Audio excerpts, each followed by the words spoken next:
into a new fabric, so something like what I'm wearing, but generally the weave is responding to a function. So if we are designing a bathrobe, it has to be a more absorbent weave and all of that. So yeah, that's what we are doing, and I'm really happy to see my friend Annabelle.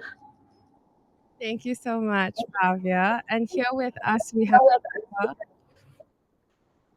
Hi everybody, I'm Oscar. I'm a local upcycler. I'm based in Eindhoven right now, trying to get to Amsterdam.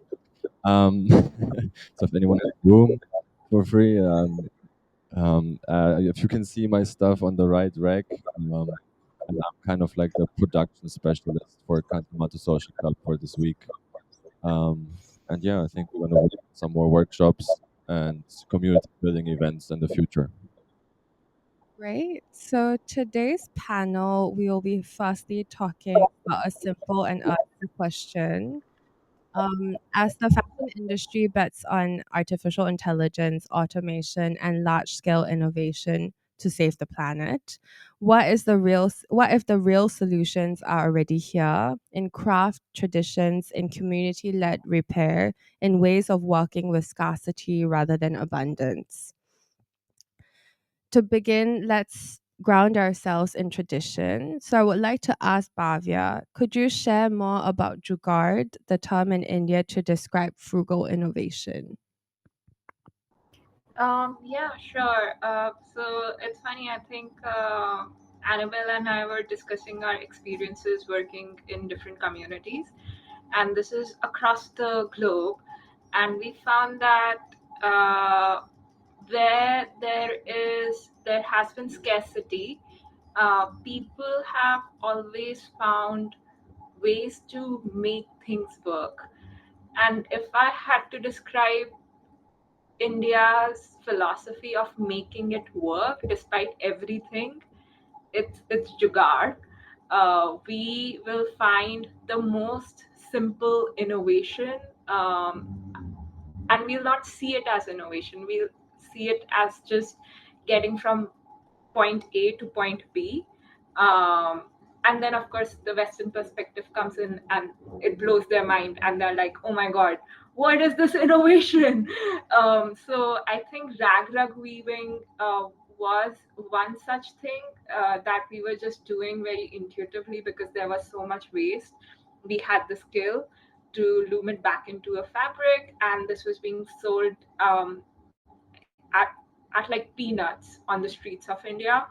There are so many ways that we find ways to make it work. It could be how we are making hunkered, what we are using as a fabric for making hunkered. It could be just the simple light that the weaver is hanging on his loom, but the way he hangs it, it's a jugaad.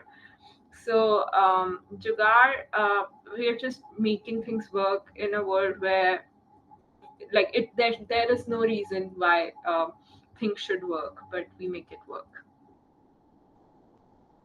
Yeah, but yeah, I think that's amazing because yeah, I when I first heard about jugaad, I was like, wow, what is this term? And actually like sustainability is stemmed from frugality and resourcefulness and how you work with material and how you respect material.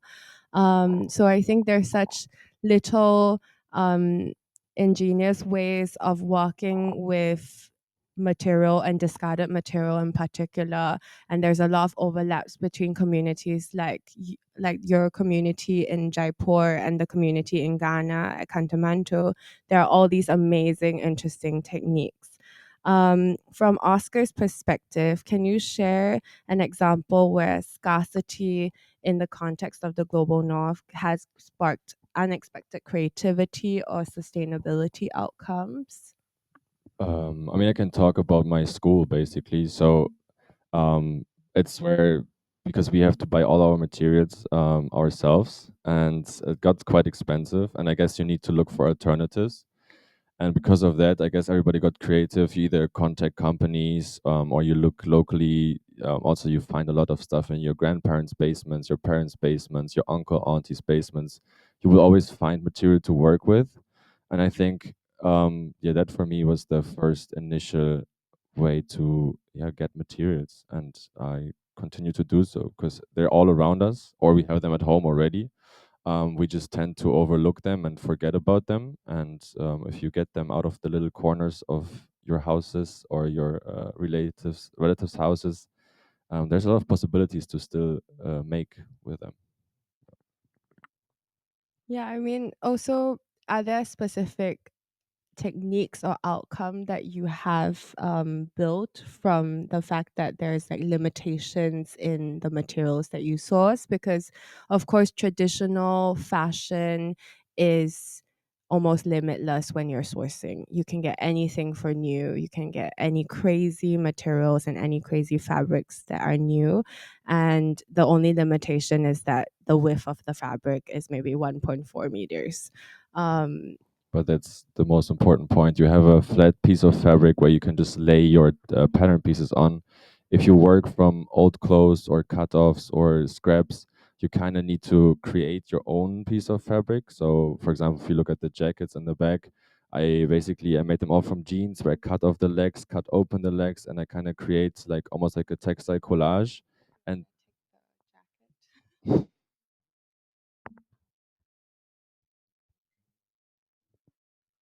I'm a visual learner, so I feel like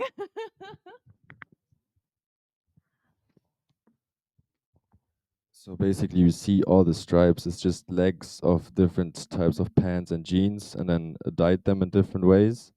Um, there's a lot more colors in the back. There's also more pattern pieces if you want to check them out. And yeah, you can see you kind of need to create your own textile in a way where now it looks like patched up. Oh, yeah, sorry. And so the process is just way longer. Like the work you need to put in to cut this apart to make it look clean. So you also need to cut it clean, um, take care of like how you draw your lines on it. So it's just the process is way longer and more complicated. And I think people mostly don't understand it in the end, that the work that goes into a piece like this is just way more than if you would just buy a new piece of textile, which is way easier to work with from the start. maybe Bavia, would you like to add something to that since you also make your own fabric as well? So for us, we literally are taking like the little bits of the offcuts. Oh, by the way, Oscar loved the jacket. We are taking the little bits of offcuts and pre-consumer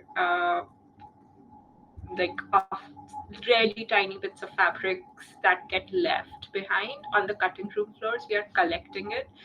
The first year, I think we collect about 5,000 kg. Right now, it's been 8 years. We've upcycled about 50,000 kgs of those offcuts. So when we take those offcuts, we take them to a village where we've organized women, about 10 women in a self-help group kind of a setting, where they sort it in terms of color, in terms of type, and in terms of size, and then convert it into linear form. So maybe something like this. I don't know how visible that is, but yeah, the thicker rib that is on my fabric is the offcuts waste. And then while that process is going on, and we are taking in account for, say, how much red color waste we have this year, how much black color waste we have this year, how much blue color waste we have this year. We are also taking on B2B orders with other brands, with hotels who want upcycled fabrics. And then we are also designing our own in-house fabrics for our own in-house collection. And then when we know that we are going to be left with, say, 50 kg of red color waste, 100 kg of black color waste, we will plan our textile accordingly. And the textile will also be informed by the weavers because they know the indigenous weaves. So this particular fabric looks the way it looks because it has also looked like this 200 years ago. The only difference is that it didn't have waste in it at that time. I think that's a good segue to the next question. Um, so I would like to ask you both, what do past practices of repair, reuse, and resourcefulness teach us, or crafts actually, when you're talking about weaving, teach us about the future of fashion, and how can we bring that in to inform the next few years in fashion? Free for all. I think for me, it's been pivotal to kind of experience. I wouldn't even call it the past. Sure, I've experienced the past practices of fashion that are Indian in museums. So, zero waste pattern cutting technique. Where like a lot of patterns, because textiles was our currency when some other country was sending us something else. Either we were sending them pepper back, black pepper back, or we were sending them textiles back. So both textiles and black pepper were our currency, and this I'm talking about 100 200 years ago, before colonialism, so 250 years ago. So we had developed for over 1,000 2,000 years ways of cutting textile and making garment that didn't leave those little bits of pieces of waste that I collect today. So those those those garment making techniques that have been zero waste still are, some of them are living traditions, but most of them are preserved in museums. So I have learned a lot about Indian garment making and how to make garment that is responsive to the climate through that fashion, because they would have like bigger sleeves, they would have more comfortable textile and more comfortable in terms of how it falls on the body. Um, and then trying to contemporarize that, but also often we think craft techniques are techniques of the past, but in India they are very much the techniques of the present, because we in India, handicrafts is the second biggest employer after agriculture. So for us it's very much a technique of the present, and how do we keep making sure that it remains a technique of the future? I think that is what we are trying to answer at Iroiro. I mean, I guess that's quite a difference to our global north or Europe right now. I feel like we lost more and more of the skill sets. I mean, if I look at my mom, grandparents, great grandma, they all were able to sew and fix their clothes. Now it's getting less and less. Plus, we don't have the respect for the material that much anymore. So most clothes are not done in a very well way. Um, so I guess the switch is now to like overconsumption instead of like buying something with a quality and then fixing it themselves. It's always like, yeah, we don't have the time, we don't have the resources, even though that's like both bullshit. Yeah, we just have to start making it, and I think we have to like take a step back, because I feel like here we the last 100 years we developed so fast that we like developed a little bit too fast, and we're like kind of like running after our development now, but we're not even ready for it, or we can't handle it properly. So we create more issues than actually solutions. And I think that leads we need to learn or take a step back again and need to learn a bit about where we come from and how we used to deal with these things. And if we then can apply these things to a modern way in a production line, I think I would, yeah, have a way better outcome and way more sustainable. Amazing. Do you think upcycling is a old or a new concept? Discuss.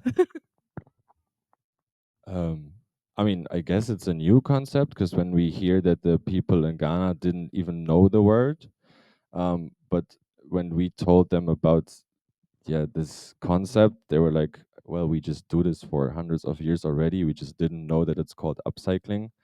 So I guess the term is new, but the action itself, I guess, is like hundreds of years old. So Yeah, I mean, thousands of years old, and it's existed all over the world.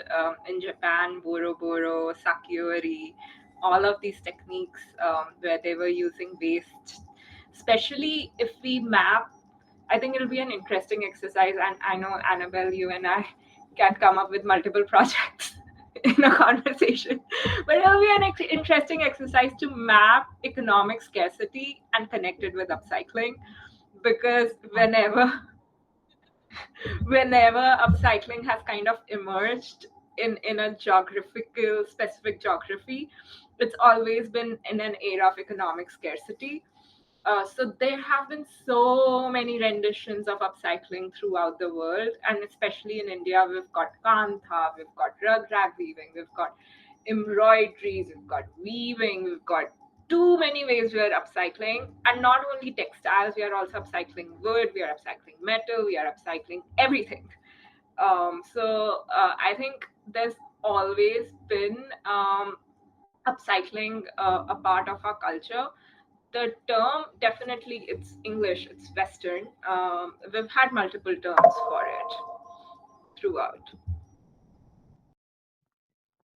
Yeah, I know, Bhavya. We can think of many, many, many ideas. And I think that's a great idea to look at economic scarcity and upcycling techniques and geographies with that new idea to explore soon.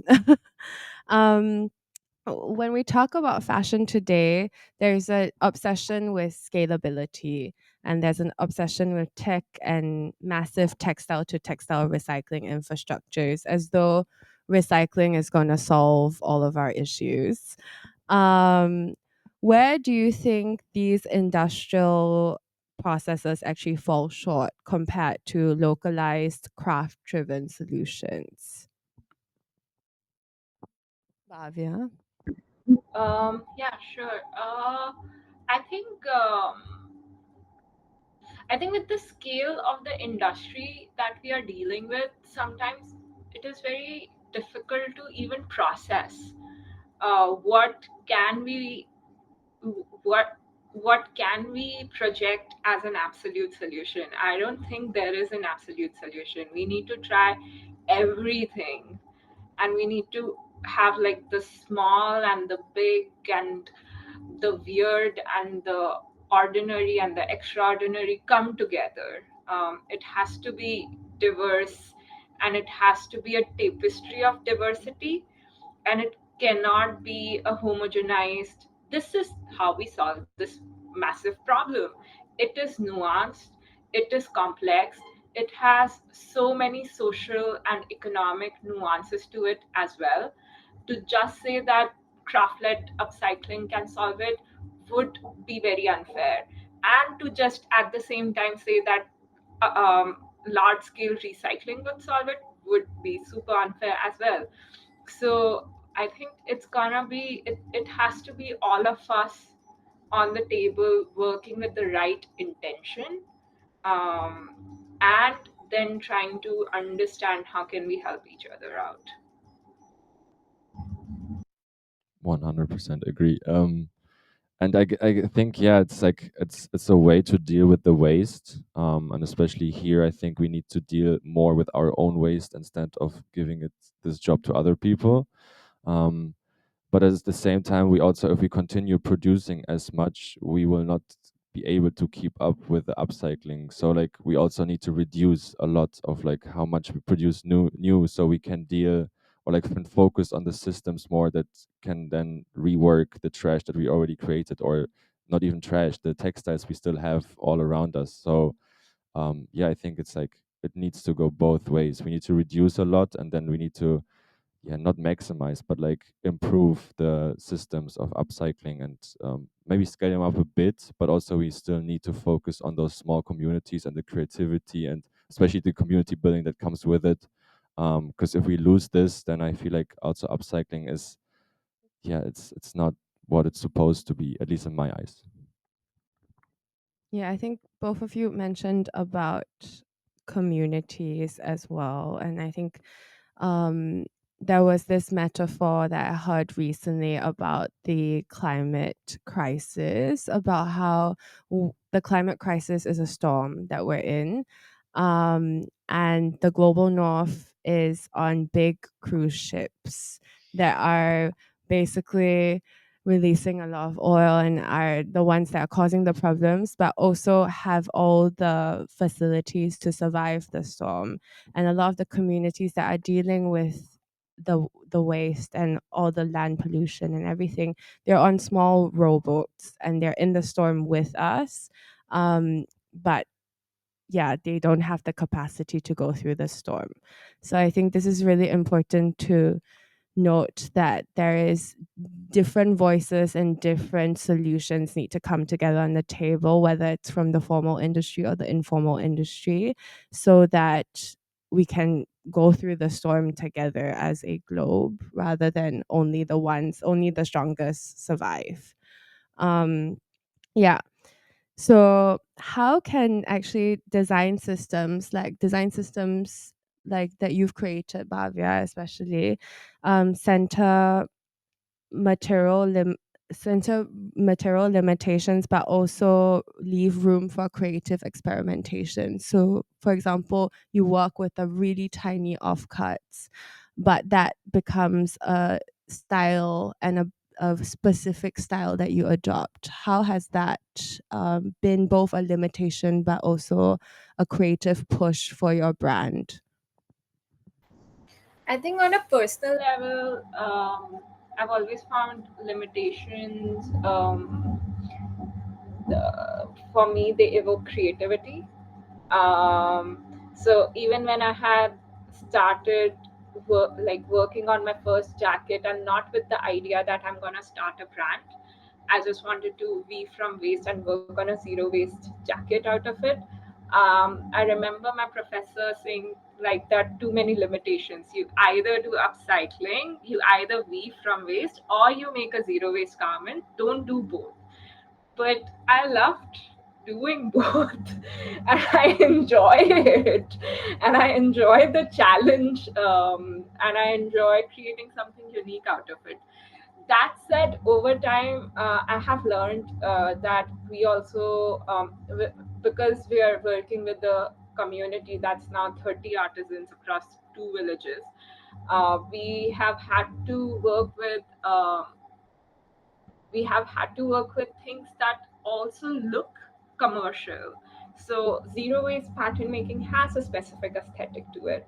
So if we are working with a brand, and they are a commercial brand and they want to use our fabric, but they want a normal, very conventional men's shirt to be made from it, but it means that our weavers, 20 of our weavers will have work for 3 months, we will make that shirt. So I think now we are coming to a place of balance. We are trying to understand how can we push this concept as a commercial concept so that it gets adopted by more people. We are able to then generate more employment, upcycle more waste, while also making sure we have a range that is very niche, very specific to those limitations we started out with.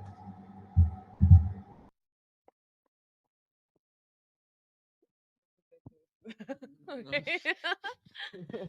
Amazing, amazing. No, but I think it also comes a time when you need to balance both.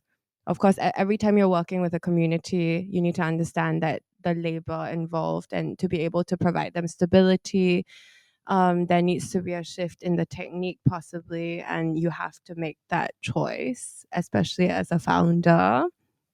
Um, I want to move on to a question about policy.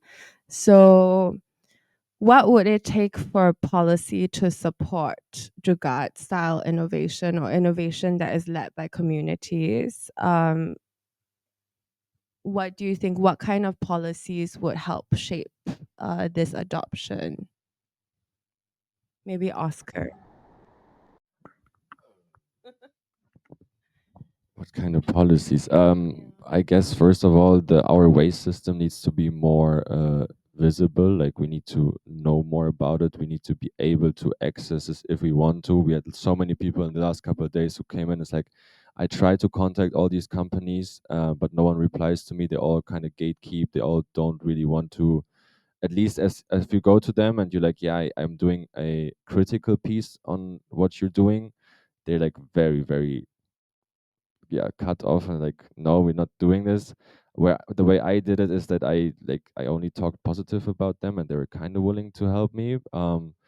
And now, I mean, now it's stopped again, but I got a lot of materials from them, and I also got the chance to see their sorting facilities, which is very rare. I mean, the manager of the sorting facility was not happy that I was there, but her boss told her that I have to be there, so she didn't really have a choice. So I guess it's like, yeah, you need to find the right people who are willing to let you in. I mean, I was fortunate enough that my school introduced me to this person, so I didn't have to do it by myself. So I don't know how the outcome would have been if I wouldn't have been introduced to this way.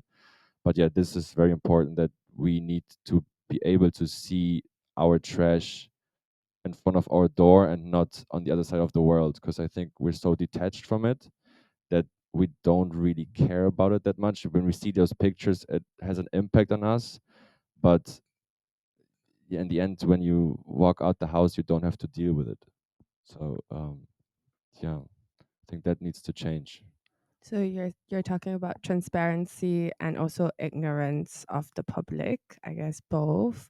Maybe when you're talking about waste, there's like the images over here that is actually the beach in Accra, where you can see a lot of plastics and clothes that are on the beaches there. And this is a now you can see a little bit of sand, but this was after much beach cleanups that are done every single week in order for it or for people to actually see the sand. Actually, you can't see it at all.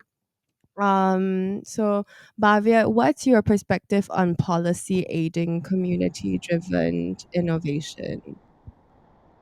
I think policy is playing a huge role and will probably keep playing a huge role. We recently opened a store in Delhi which is completely subsidized by the government, because the government wants to, because the government has hired a person who's advising the government on how to promote crafts and handicrafts. So, it's. I completely agree with Oscar. It's like you have to know the people who are in it with the right intention, and then if they have a role in policy making, if they have a role in advising the government, I feel like the government could make huge changes. For us having our own store, and for a lot of small brands who have their own store in that complex, it's a huge thing, and we are able to see sales through it. And if we are able to see sales through it, that means we are able to scale up our operations a little bit more. That means we just upcycle more waste and more people are employed. Similarly, I think now there's a lot of conversation about tax in India, at least, about how to tax a product that's been made from waste. Because right now, the tax we pay is the same as luxury tax. So, but if there is a tax incentive to what we are making, more people will start making the way we are making. Um, and I feel like globally the conversation is expanding more a little bit, but definitely in India I'm seeing a shift. I don't know, it really depends because our government is always on rotation, so it really depends from government to government if the change will sustain or not. Yeah, I think the conversation about taxes is very interesting. I know that's a very boring subject, but um, because one of the upcyclers that we work with in Ghana was talking about the HS codes for the import and export of upcycled goods, and it's the HS codes are similar to importing and exporting waste, which is very strange because the pile of clothes there is the same as of all the things that are in the shop, which is not the case because the upcycled goods are all almost like new garments and newly created garments, and they take a lot of time and labor to be making and creativity to make these garments, but in the eyes of the exports and imports and governments is still seen as waste. um so yeah, I think that's something that needs to be shifted policy wise, governmental wise, and also people need to see it not as waste anymore because it's gone through a whole production process to get to what it is. So I think we're going to end off the talk with a future hope between the two of you. What do you hope to see in community driven upcycling or the future of fashion? I just hope that we're gonna have more events like this, create more awareness, bring people closer to the starting point. Because I think a lot of people are just afraid to start, or like, I don't have a sewing machine, I don't have the time, not this, not that.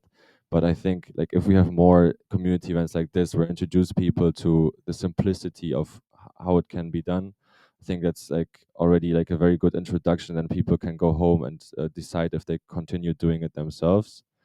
And I think yeah, that we need to make this more cool, but also find ways to make it make products that are also interesting to a wider variety of people. So like we also can reach the people who are like right now like completely against buying secondhand or buying anything that is like not made from a big fashion house or something where they can go to a fancy store and buy it. And then I think we need to regulate the making process way, way, way, way more. Um, Stop making the big companies more responsible and forcing them into creating better change for the future. Um, and yeah, maybe also creating better materials again. Or what I think would have been super nice if the garment ID thing that was supposed to happen this year, but now companies just pay fines to not having garment IDs. But if people could actually see exactly how their garment was constructed, where the yarns are coming from, how much water was used, where it was flown from, so like how much did it travel around the world. The By Bore does this here in Amsterdam. I think it's a great thing, because then you can also like then you can really judge people, because now people then would exactly know how bad it is what they buy, and they still would choose to buy it. I think yeah, that would be kind of nice. Navia? Yeah, I love that. I think that would be amazing to like for a government to have its own passport. Um, because right now, Annabelle knows I've been dealing with visa and how difficult it is for us to get visa here. And it'll be interesting for a government to have its own passport where like the passport gets stamped at every point, not only when it's traveling internationally, but from one hand to the next hand, because I think at least 10 people touch a garment before it is retailed. But yeah, more events like these, more conversations. I think more people who are open to having dialogue. That I feel interests me, because I feel that's how we are building things together. We are learning to build things together, and something I'm learning personally is be part of a collective imagination, and that's been really a space for solace, Trash Club, and understanding how we work together on different things. Love that term, collective imagination. I think that's beautiful. Bavia, we're also dealing with visa issues. The two upcyclers got denied for the second time now to come into the Netherlands from Ghana because of the risk of illegal immigration. So I'm so sorry that you're also dealing with visa issues. Yeah, this is the divide between the global north and the south. Clothes travel very easily across borders, but people like Bavia who have a lot of talent in upcycling and working with communities, they can't. And the designers from Ghana, they can't come here to share about their work or to share about these techniques. So it's a global issue. And but we're very happy that we're still able to connect with you online and to be here and talk about this as a community. So thank you everyone. And there is you feel free to look at the shop over there. There are some upcycled pieces for sale. And if you like, you can still pick out something and test out the upcycling that Oscar was talking about. Thank you. Thank you. Thanks, Thank Bhavya. you so much for having me. Oh, wait, actually, maybe does anyone have questions? I forgot about that. I was wondering. Does anyone in the audience who like to ask a question to Bhavya, Oscar, or me? It was a very clear. Everyone learned everything already. Thanks, Bhavya. Bye bye. Thank you. Thank you. It was so nice seeing you. Bye.